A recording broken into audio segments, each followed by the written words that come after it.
Sí. En esta diapositiva, lo que estamos tratando de comprobar es el efecto de antibiosis que tiene en este caso tricoderma frente a un patógeno, al mismo patógeno que evaluamos en la diapositiva anterior, que es Rhizoctonia.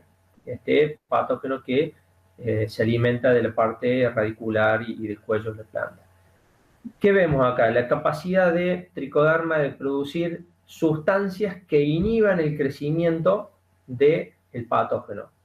Como podemos ver en la foto A, tenemos Rhizoctonia creciendo sola en esta placa de Petri. Como pueden ver, tuvo un crecimiento a las 72 horas bastante significativo, ocupando prácticamente el 50% de la placa. Mientras que cuando vemos en la diapositiva o en la foto B, tenemos a la misma cepa de Rhizoctonia sembrando al mismo momento que la A, pero le pusimos una cepa de tricoderma que nosotros sabemos que tiene una capacidad de producir metabolitos, antibióticos y sustancias tóxicas que inhiben el crecimiento de Rhizoctonia. Entonces podemos ver que tricoderma creciendo a las 72 horas, faltando un pedazo bastante importante de la placa Petri para que se pongan en contacto, ya inhibió más del 50% del crecimiento de Rhizoctonia. Entonces podemos ver cómo en el suelo hay una verdadera batalla biológica y química, en donde cada microorganismo va a exudar metabolitos, y en este caso podemos ver que el metabolito que produce tricoderma prácticamente inhibe totalmente el crecimiento de esa cepa de Rhizoctonia, mientras que si vemos otras cepas de tricoderma, como la C, también tuvo una inhibición de crecimiento un poquito menor a la que tuvo en la B, pero también tuvo una inhibición bastante eficiente de Rhizoctonia. Pero ¿qué pasa con la cepa D de tricoderma? No inhibió absolutamente nada, no solo que no inhibió, sino que Rhizoctonia pudo crecer ese 50% de la placa, ahí comprobándose que esta cepa de tricoderma no va a tener capacidad de inhibir el crecimiento del microorganismo. Entonces, si nosotros agarramos esta cepa de tricoderma porque la aislamos de suelo, como decías vos recién, Gonzalo, y vimos que es un tricoderma, y lo multiplicamos y lo ponemos en el suelo, no vamos a ver efecto y que vamos a decir, tricoderma no funciona. No, esa cepa de tricoderma no funciona con ese patógeno y en ese suelo. Entonces, vamos a empezar a ver que hay una interrelación muy importante entre el suelo, la raíz, la planta, el ambiente, y que la cosa se pone bien compleja a la hora de realizar evaluaciones. Si no hay preguntas, podemos pasar a la siguiente.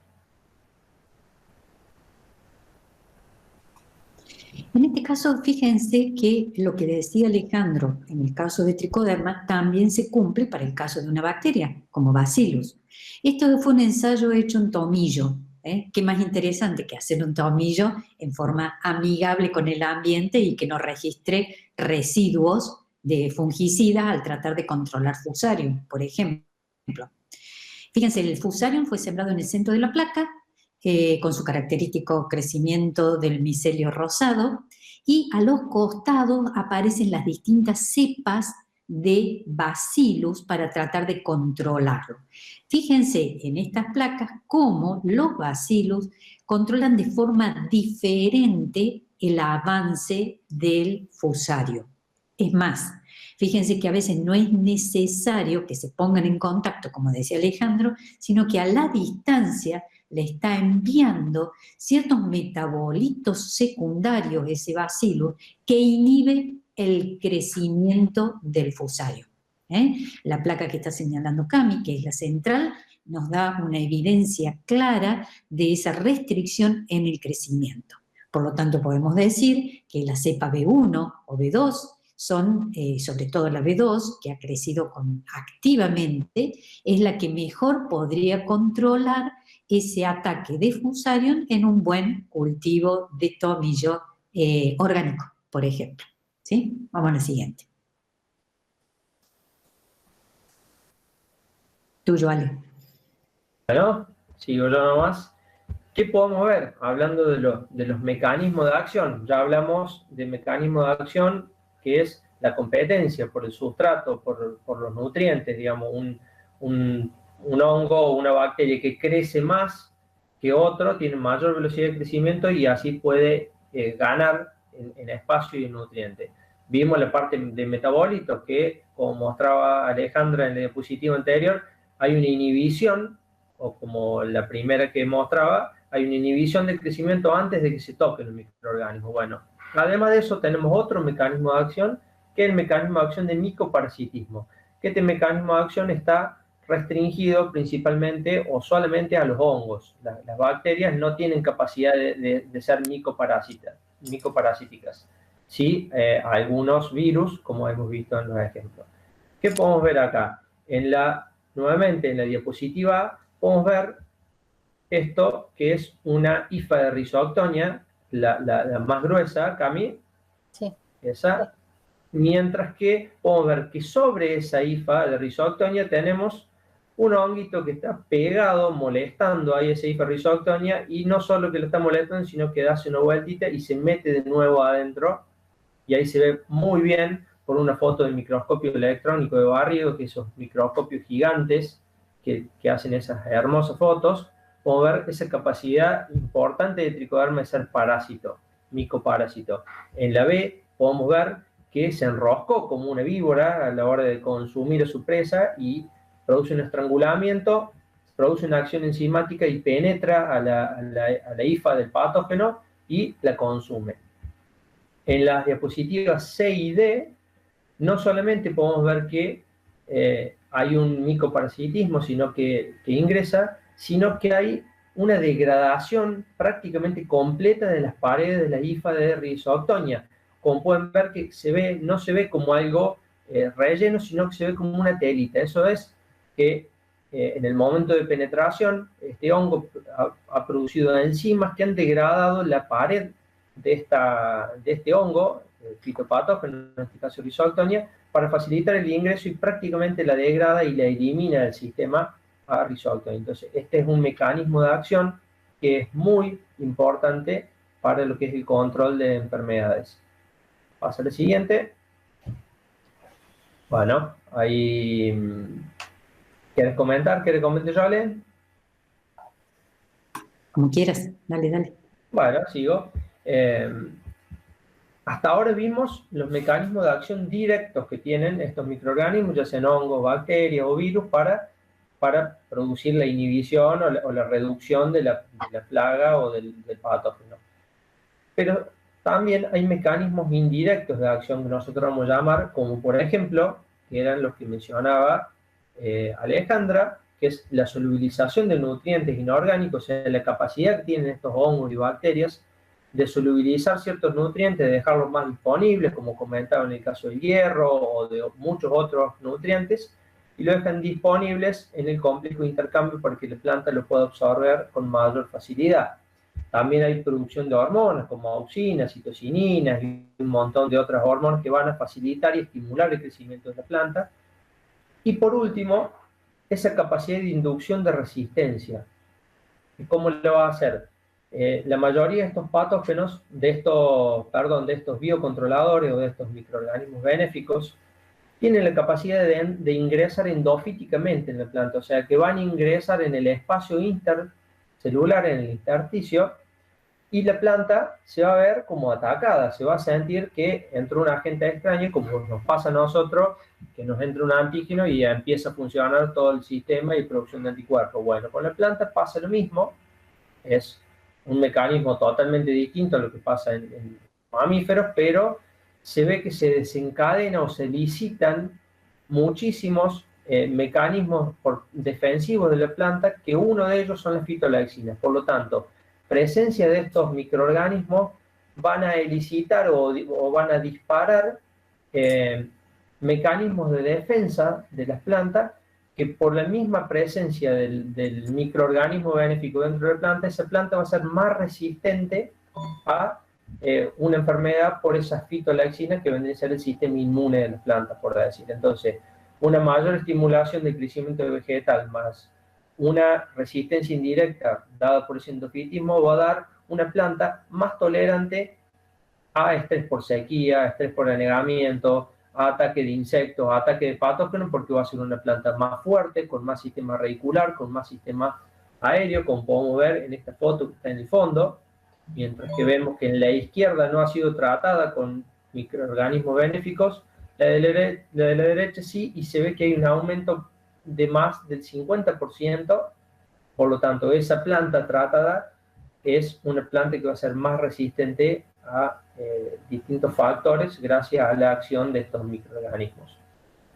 Una pequeña reflexión, si me permitís, Ale. ¿Cuántas veces en los cultivos hidropónicos, al preparar las soluciones, tenemos en cuenta los nutrientes, que significan un costo, las hormonas de crecimiento para poder acelerar ese proceso y que la producción hidropónica sea aún más rentable, y luego el control de las enfermedades, el cual implica también gastos en cuanto a insecticidas y fungicidas que son aplicados normalmente en estos sistemas bajo cubierta?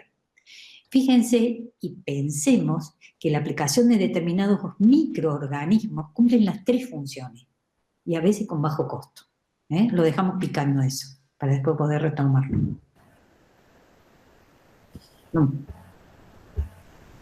Bueno, acá continuando ya y pasando, lo que vimos, lo que estuve viendo en las diapositivas anteriores era un poco comprobar los mecanismos de acción o la capacidad o la eficiencia de acción de estos biocontroladores in vitro. Estos ya son ensayos in vivo que se hacen inoculando en suelos, como en este caso se inoculó en un suelo Rhizoctonia y en ese mismo suelo se inoculó Tricoderma y se empezaron a ver estos resultados. O sea que se veía que en suelos que tenían la presencia de Rhizoctonia, este patógeno de raíz y cuello que les mencionamos, tenían un ataque importante de este patógeno, mientras que cuando veíamos suelos que tenían esa misma cantidad de Rhizoctonia, pero a su vez tenían una incorporación de Tricoderma, el daño, el ataque se producía igual por Rhizoctonia, pero era muchísimo menor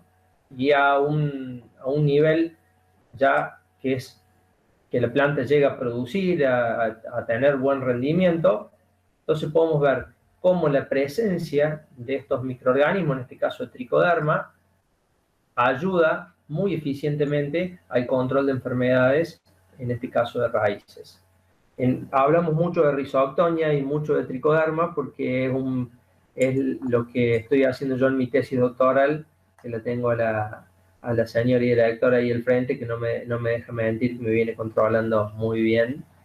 Así que por eso hablamos mucho de Rhizoctonia y por eso hablamos mucho de Tricoderma, pero estamos trabajando mucho con otros microorganismos también. Así que siguiente. Mucho ingeniero. Como dice... No puede mentir mucho, digamos, está controlado. Sí, un poco voy mintiendo, un poco nomás. Bueno, estos son ensayitos que se hacen para probar la eficacia de cepas de Tricoderma o cepas de biocontroladores, en donde lo que se hace es inocular suelos con Rhizoctonia y lo que se hace es probar la cantidad de inóculo de Rhizoctonia que sea lo suficientemente para matar al 100% de las plantas en las condiciones que nosotros le damos. Cuando nosotros probamos que esa cantidad de patógeno en suelo mata al 100% de los individuos, ahí nosotros vamos a probar el microorganismo benéfico, ya sea un bacilo, un pseudomonas, un tricoderma. ¿Por qué?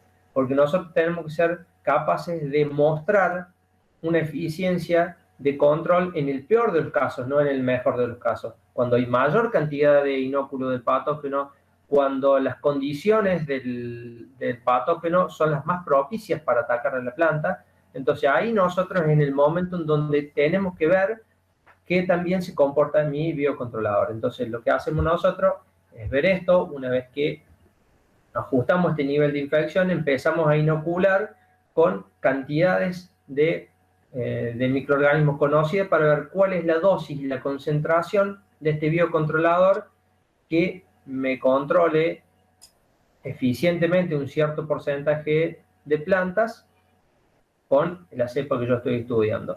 Entonces, la otra cosa que yo puedo hacer una vez que voy estudiando este sistema, raíz, suelo, planta y ver estas relaciones, es sacar porciones de suelo, hacer diluciones, que es lo que se ven en las diapositivas, en la parte de abajo de la diapositiva, y cuando se hacen esas diluciones de suelo, ustedes imagínense que si yo agarro ese suelo y lo pongo en una placa de Petri, se forma un zoológico ahí adentro que es imposible verlo. Entonces lo que nosotros hacemos es diluirlo al suelo.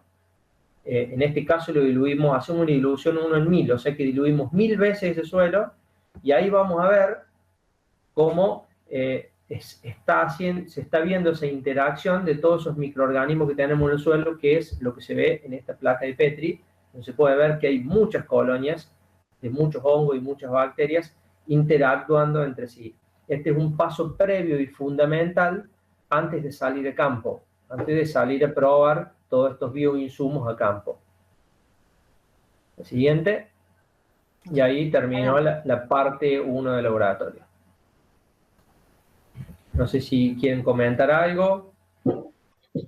Si te parece y tiene